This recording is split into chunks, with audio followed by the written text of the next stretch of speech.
Seringkali perusahaan bingung, HRD rekrutmen pusing karena susah sekali mencari karyawan yang berkualitas.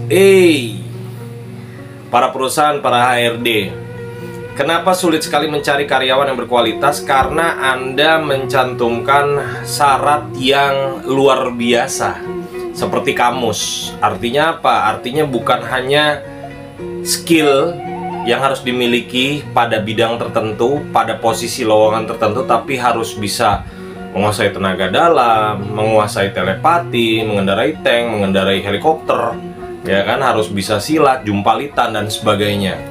Artinya apa di sini? Artinya coba Anda revisi dulu ya, revisi skill apa sih yang sebenarnya inti atau penting di situ. Nah, ketika Anda sudah tahu skill inti pentingnya, lalu lakukan screening untuk attitude. Karena kenapa? Karena karyawan yang berkualitas itu intinya attitude. Attitude itu di awal, di apapun itu di awal. Ketika attitude-nya bagus, skill bisa diasah, knowledge bisa ditambah.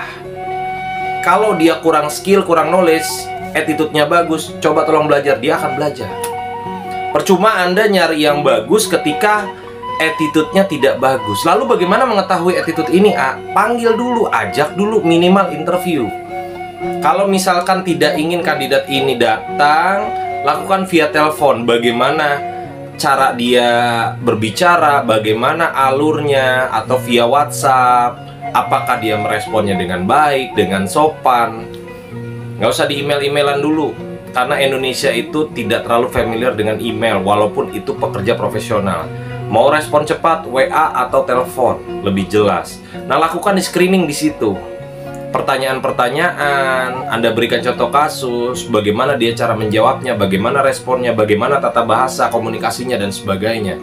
Disitulah Anda bisa nanti ngeraba, oh ini bagus nih, barulah nanti tahap screening atau menseleksi secara benar, ya, dengan mendatangkan kandidat itu. Baru di situ lihat Anda secara keseluruhan bagaimana body language-nya, bagaimana tatapan mukanya, bagaimana bentuk-bentuk dari mimik mukanya itu seperti apa, gestur tangan, gestur tubuhnya seperti apa, apakah dia berbohong, apakah dia memang tidak sopan dan sebagainya.